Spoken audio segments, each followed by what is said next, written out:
Halo, Assalamualaikum warahmatullahi wabarakatuh. Salam sejahtera bagi kita semua.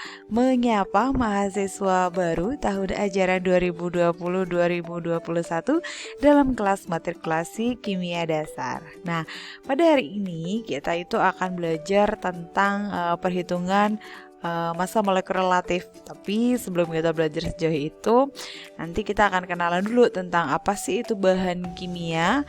Dan sebelum kita belajar kimia, kayaknya lebih seru kalau kita kenalan dulu ya.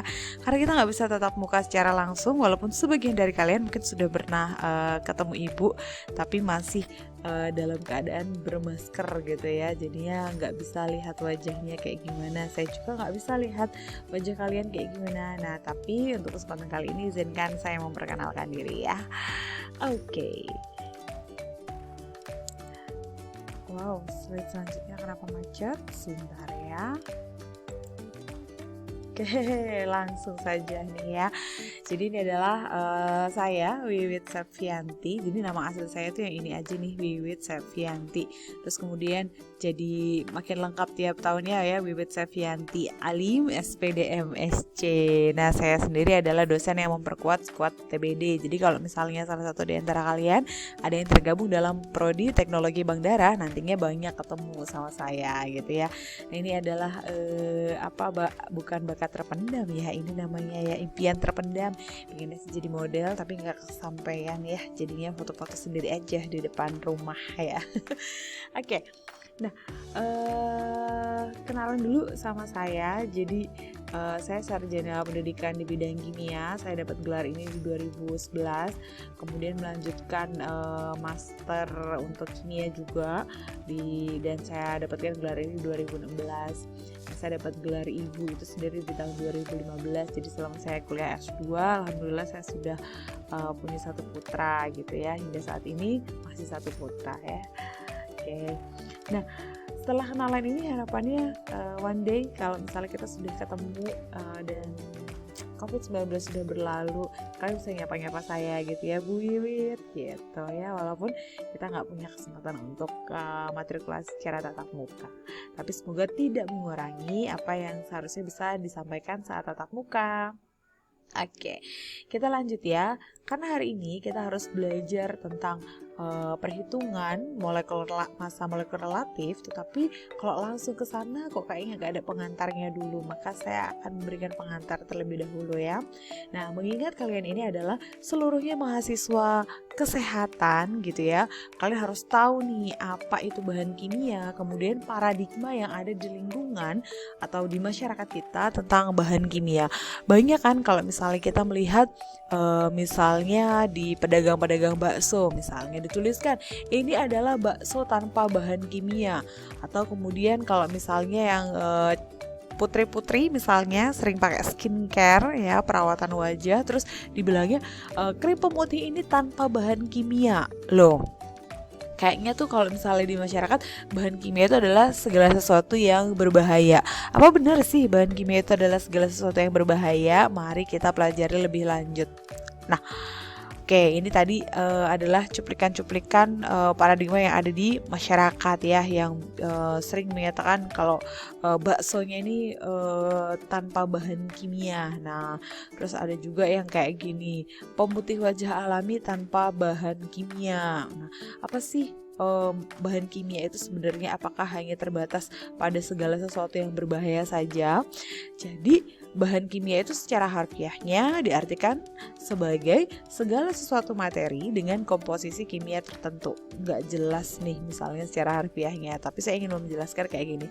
Sebenarnya segala apa yang ada di sekitar kita, bahkan diri kita sendiri, itu adalah bahan kimia. Kalian tiap hari minum air putih. Air putih itu komposisi kimianya adalah H2O gitu ya.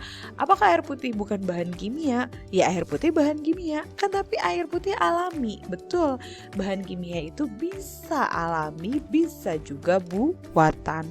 Jadi seluruh apa yang ada di dunia ini termasuk dari kita sendiri itu adalah bahan kimia. Jadi rambut kita itu adalah bahan kimia, ya kulit kita juga adalah bahan kimia. Pakaian ya, setiap hari kita pakai bahan kimia. Udara yang kita hirup isinya apa? Oksigen. Oksigen itu apa? Oksigen itu bahan kimia. Oksigen alami, Bu. Betul, oksigen adalah bahan kimia yang alami gitu ya. Jadi bahan kimia itu bukan segala sesuatu yang berbahaya. Bahan kimia itu adalah segala sesuatu yang ada di dunia ini yang berupa materi dan memiliki komposisi kimia tertentu. Jadi jangan salah lagi ya. Kira-kira kalau misalnya ada orang yang bilang ini adalah bakso tanpa bahan kimia, berarti di dalam baksonya itu ada apa?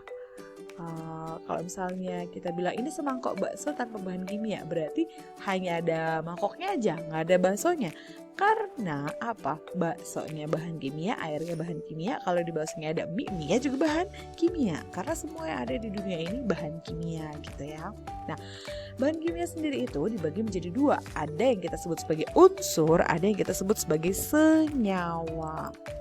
Nah, unsur itu apa? Unsur itu adalah bahan kimia yang berupa zat tunggal yang tidak dapat dibagi lagi melalui reaksi kimia. Nah, misalnya seperti apa? Misalnya kita punya besi. Ya, besi itu adalah salah satu contoh unsur. Dia adalah bahan tunggal, ya, bukan campuran. Nah, besi ini dalam reaksi kalau diuraikan lagi lebih sederhananya dalam reaksi kimia udah nggak bisa. Jadi besi kalau dipotong-potong itu namanya perubahan secara fisik ya atau fisika. Nah, besi itu kalau disederhanakan lagi udah nggak bisa, ya mentok besi aja. Tapi kalau senyawa itu adalah zat kimia murni yang terdiri dari beberapa unsur yang dapat dipisahkan menjadi unsur-unsur penyusunnya melalui reaksi kimia. Nah, contoh senyawa itu misalnya adalah kita punya CO2 misalnya, karbon dioksida. Nah, itu tersusun atas karbon dan oksigen, CO2 ya. Karbon itu C-nya, oksigen itu O-nya. Nah, itu kita sebut sebagai senyawa. Dia itu zat murni sih, tetapi dia terdiri dari beberapa unsur. CO2 itu terdiri dari unsur C dan unsur O gitu. Nanti lebih jelasnya kita pakai gambar ya. Nah, seperti ini. Kalau misalnya contoh unsur, kita punya emas. Emas murni saja itu namanya unsur. Tapi kalau misalnya kita tahu ya dalam kehidupan sehari-hari, perhiasan gitu ya, itu emasnya nggak murni ya, ada campuran tembaganya. Nah, kalau emasnya ini dicampur dengan tembaga, itu udah bukan unsur lagi ya sebenarnya. Masih unsur sih karena dia campurannya, maksud saya gini, bukan tunggal lagi, bukan hanya emas aja di dalamnya gitu ya. Ada campuran tembaganya, tapi emas dan tembaganya masih sama-sama unsur gitu ya. Kita juga nggak bisa bilang dia senyawa karena tidak bereaksi, hanya bercampur saja membentuk campuran sol gitu ya. Nah, kalau emas saja murni nggak ada campuran apapunnya itu namanya unsur. Kalau tembaga saja murni tidak ada campuran apapunnya itu namanya unsur. Kalau besi saja murni tidak ada campuran apapunnya itu namanya unsur. Tapi kalau besi ini udah bereaksi dengan oksigen kemudian berkarat membentuk senyawa namanya Fe2O3. Kenapa kok dibilang senyawa? Karena bukan Fe saja di dalamnya, ada O juga. Jadi bedanya unsur atau senyawa adalah kalau unsur tuh zatnya tunggal ya, sedangkan kalau senyawa itu adalah gabungan beberapa unsur, begitu gampangnya ya. Nah, sedangkan yang senyawa itu kayak gimana? Nah, ini kita punya contohnya salt, garam dapur ya. Nah, garam itu senyawa kimianya adalah NaCl. Nah, Na itu adalah natrium, Cl itu adalah klorida. Na itu adalah unsur Na, Cl adalah unsur Cl. Nah, ketika unsur Na dan Cl bergabung dalam reaksi kimia membentuk NaCl, ini kita sebut senyawa. Jadi senyawa itu gabungan beberapa unsur, kalau unsur itu tunggal, hanya dia saja gitu ya. Nah, ini ya. Terus kalau kita punya ini barium sulfat BaSO4 ya. Nah, ini terdiri atas 3 unsur. Ada Ba, ada S, dan ada O. Nah, tahu dari mana sih Bu? Itu 1 unsur, 2 unsur. Kenapa yang ini dibaca Na, yang ini Cl, sedangkan yang ini Ba, yang ini S saja. Kenapa ini enggak SO gitu? Nah, jadi pembacaan lambang unsur itu mudah sekali. Kalau dia ditulis dengan huruf besar terus sebelahnya ada huruf kecilnya, berarti ini gabungan ya, 1 Na kita bacanya gitu. Sama juga ini, C-nya besar, L-nya kecil, berarti ini Cl unsurnya. Nah, ini juga B-nya besar, A-nya kecil, berarti ini unsur Ba. Tapi ini S-nya besar, O-nya juga besar. Ini nggak bisa dibilang unsur SO, berarti ini adalah 2 unsur berbeda. Unsur S sendiri, unsur O sendiri. Nah, unsur S sendiri adalah sulfur, simbol untuk belerang, dan unsur O itu adalah oksigen, gitu ya. Nah, kalau kita bahas, ini adalah bahan kimia dalam bakso. Kalau lihat nih, waduh seger banget. Siapa yang belum sarapan hari ini? Aduh, maaf. Nah, ini enak banget sih, saya aja ngiler ya. Nah, ini kita lihat. Di bakso ini kalau kita lihat semangkok bakso, aduh ada daging sapinya, ada baksonya udah jelas ya, kemudian ada sayurannya, ada airnya, ada kuahnya ya, ada jeruk, aduh diperes jeruknya enak banget, pasti ada sambelnya. Nah, nanti yang lapar habis kuliah ini langsung ya makan bakso. Nah, ini dia ya. Jadi di dalam daging itu ada lemak, ada protein, ada zat besi, ada kalsium, begitu ya. Terus di dalam baksonya ini pasti dikasih garam ya, berarti ada NaCl. Nah, lemak, protein, zat besi, kalsium, garam itu adalah bahan kimia ya kan. Kemudian kuahnya nih air H2O bahan kimia.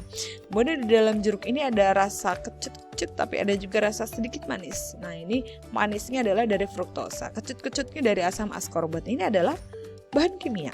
Terus di sambal ini, di cabenya yang zat warnanya adalah kapsantin yang punya warna merah ya. Ini bahan kimia. Terus di baksonya ini kan nggak pure daging ya, ada tepungnya juga. Nah, tepungnya adalah karbohidrat ya. Kemudian di dalamnya masih ada lemak, ada protein. Nah, ini bahan kimia semua. Terus ini di sayuran ada fosfor, ada vitamin A, vitamin B1, vitamin C, zat besi, kalsium, protein ini ya yang nabati. Nah, ini semuanya bahan kimia. Artinya dalam semangkok bakso penuh ini semuanya bahan kimia. Jadi mungkin gak sih ada bakso yang gak pakai bahan kimia? Jawabannya apa? Gak mungkin, karena semuanya pasti adalah bahan kimia. Oke, kalau misalnya kita lihat gambar ini, pertanyaannya saya adalah, bahan kimia apa aja nih yang ada pada gambar ini? Kok langsung keluar sih ya. Nah, bahan kimia apa aja nih ada ya pada gambar ini? Gak ada Bu, ini semuanya alami gitu ya. Ada nih pewarna di benderanya. Nah, sebenarnya kalau kita lihat gini loh, waduh, ternyata di rambut ini juga, rambut itu bahan kimia, isinya keratin, minyak, pigmen warna, gigi, kalsium ya. Kemudian kain ini poliester, zat warnanya ada zat warna merah di kain ini. Kalau yang di putih berarti dia poliester ya. Kalau misalnya dia putihnya nggak alami berarti pakai bleaching gitu kan. Terus ini medalinya emas dan logam lainnya. Nah, ini kulit. Nah, di kulit sini juga disusun atas macam-macam bahan kimia, sangat kompleks gitu. Jadi dalam kehidupan kita sehari-hari semuanya itu bahan kimia ya. Kalau dalam kasus ini apa aja bahan kimianya? Aduh, kayaknya kalau ini harus di skip ya, ini biar nggak gagal fokus. Nah, jadi ini ibu mau cerita lah ya. Ya semuanya di sini di gambar ini bahan kimia ya, keringetnya pun bahan kimia ya. Oke. Nah, di sini apa aja nih bahan kimianya pada gambar ini? Ya, ibu tadi sebutin ya, semuanya adalah bahan kimia. Oke. Jadi pertanyaannya adalah, apakah mungkin kita hidup tanpa bahan kimia? Gimana nih jawabannya? Nggak mungkin ya kita hidup tanpa bahan kimia. Di bahan kimia itu memang benar ada yang berbahaya, ada juga yang tidak berbahaya. Nah, tetapi gini, bahan kimia itu bahaya atau tidak bahayanya dia ditentukan dari penggunaannya.